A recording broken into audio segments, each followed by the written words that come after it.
तो बच्चे question number हम लोग का 7 है, 7 और इस चैप्टर का लास्ट क्वेश्चन है बच्चे, और परीक्षा की दृष्टि से बहुत ही महत्वपूर्ण क्वेश्चन है।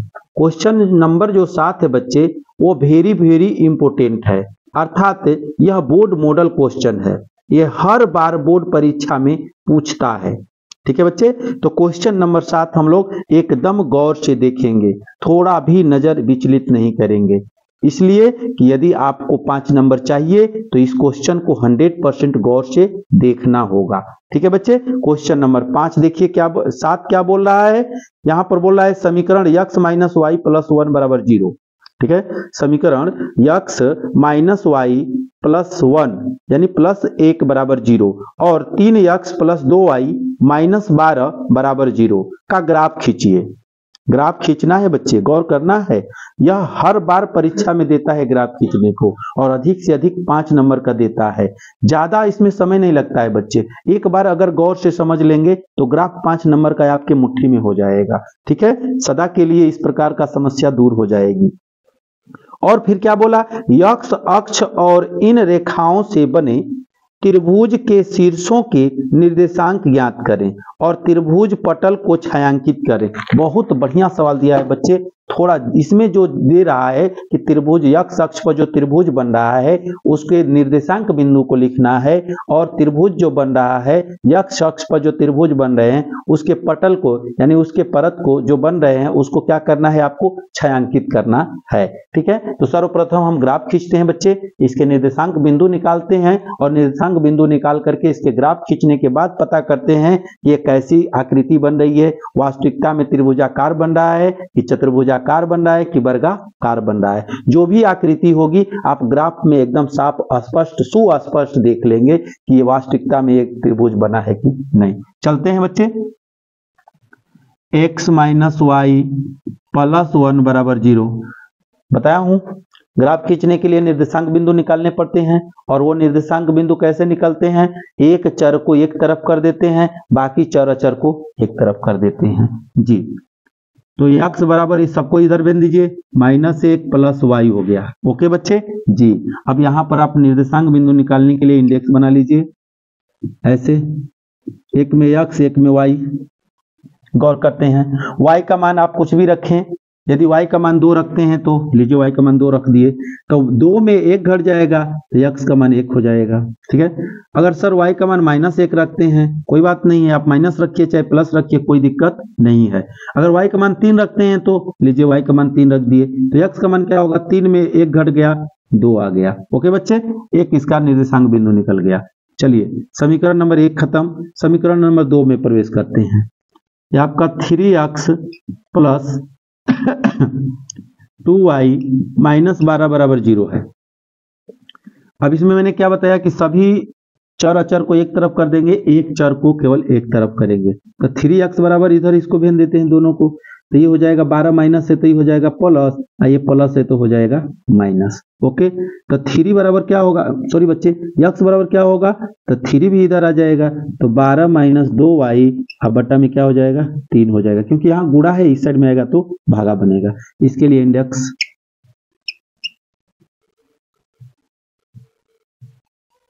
ये x हो गया, ये y हो गया। गौर करेंगे बच्चे, यहाँ पर हम y का मान क्या रखें कि x का मान हमको प्राप्त हो, रखिए यहाँ पर अगर y का मान हम रखते हैं 3 रख दिए तो 3 दूनी के 6, और 6 12 में से घट गया तो हो गया 6, और 6 में 3 का भागा दे दिए तो हो गया 2।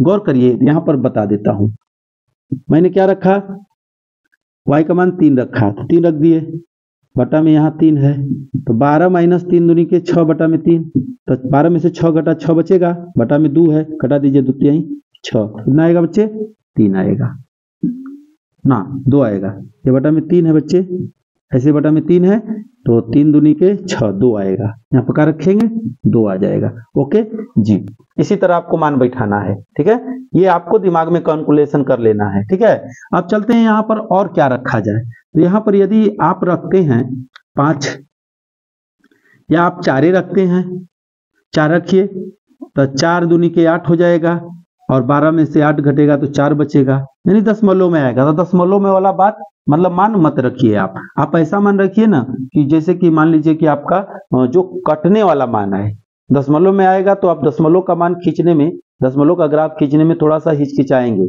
लेकिन ऐसा रखिए कि एकदम सिंपल आए, कटने वाला आए। ओके जी। यदि आप यहां पर रखते हैं 6 दूनी के 12, 6 रखिए तो 6 रखते हैं, लीजिए 6 रख दिए, 6 दूनी के 12 हो गया, और 12 में से 12 घट गया, कितना हो गया 0, और 0 में 3 का भागा दिए 0। ओके जी, एकदम सिंपल मान रख दिए, और सिंपल मान पर ही ग्राफ आपका सिंपल में बन जाता है। आइए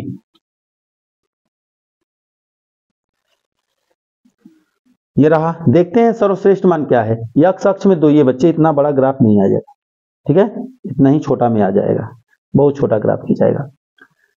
2 और y में सर्वश्रेष्ठ 6 है, मूल बिंदु का निर्देशांक 0, ये x अक्ष, ये y अक्ष। यहां लेते हैं 1 2 3 4 5 6, यहां पर लेते हैं 1 2 3 4, बच्चे 4 तक तो जाना नहीं है, 4 तक ले लेते हैं, मान अंकित कीजिए 1 2 3 4 5 6, 1 2 3 4। ओके, अब चलिए पहला आपका जो समीकरण है, उस पहले समीकरण के जितने भी निर्देशांक बिंदु दिए थे वो सभी निर्देशांक बिंदुओं को अपने ग्राफ पर प्रदर्शित करना है। किस प्रकार प्रदर्शित करेंगे जी, देखते हैं।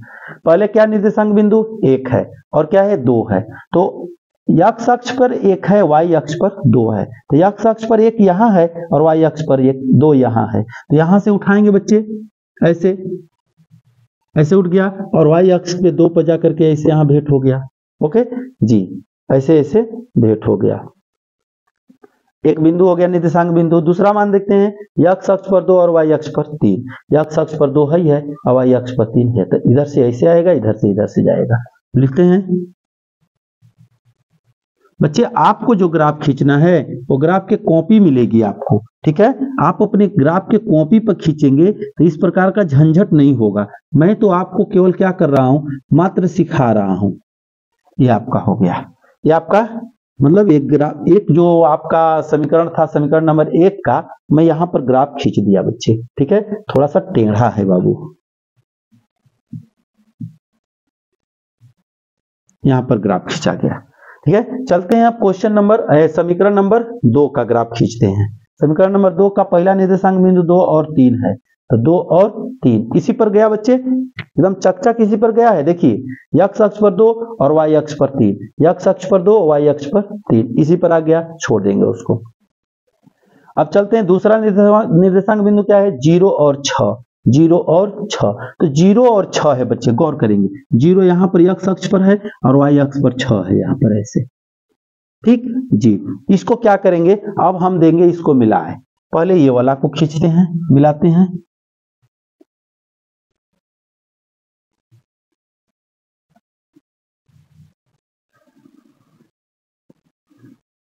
ये वाला को मिला लेते हैं, ठीक है।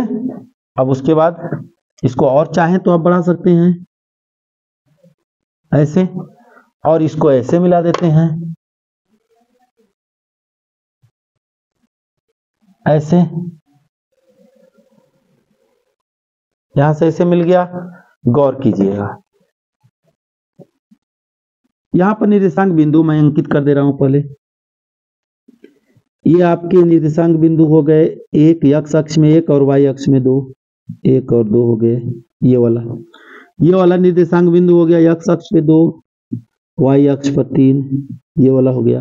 ये वाला निर्देशांक बिंदु आपका हो गया, यहाँ पर कहां से गया बच्चे, हाँ 0 और 6, 0 और 6 हो गया।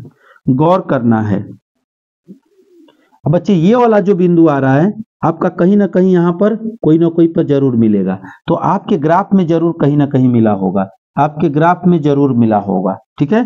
तो अब क्या करना है, इसका मैं आपको समीकरण लिख देता हूं। ये समीकरण 1 वाला था, समीकरण 1 में क्या है बच्चे, x माइनस वाई आप प्लस में 1 अब बराबर में 0, समीकरण 1 था, ये समीकरण नंबर 1 हो गया। अब समीकरण नंबर 2 क्या है बच्चे, ये वाला है, 3x plus 2y, 3x plus 2y, sorry बच्चे गलत लिखा रहा है, यहां से 3x प्लस 2y माइनस 12 बराबर 0। समीकरण नंबर ये 2 हो गया। अब गौर करेंगे बच्चे, इसमें बोला था कि इसके निर्देशांक बिंदु लिखो। एक निर्देशांक बिंदु यहाँ हो गया, यहाँ एक निर्देशांक बिंदु मान लीजिए -1 हो गया, क्योंकि 0 के उस साइड में माइनस जेबे करेगा। यहाँ पर निर्देशांक बिंदु मान लीजिए आपका 4.5 हो जाता है, यहाँ मान लीजिए 5 है तो यहाँ तो 4.5 फिक्स है, जेबे करेगा। तो इसके निर्देशांक बिंदु लिखते हैं, निर्देशांक बिंदु, इसके निर्देशांक बिंदु लिखते हैं बच्चे, ठीक है। इसके निर्देशांक बिंदु क्या हो गए, पहला में आपका मानते हैं ए वाला, ये निर्देशांक बिंदु क्या हो गए, 2 और 3 हो गए, 2 और 3 हो गए।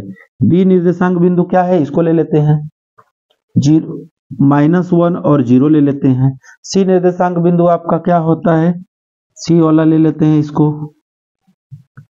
4.5 लेते हैं, 4.5 और उधर से क्या आया है, 0 है बच्चे, 0, 4.5 और 0 हो जाएगा।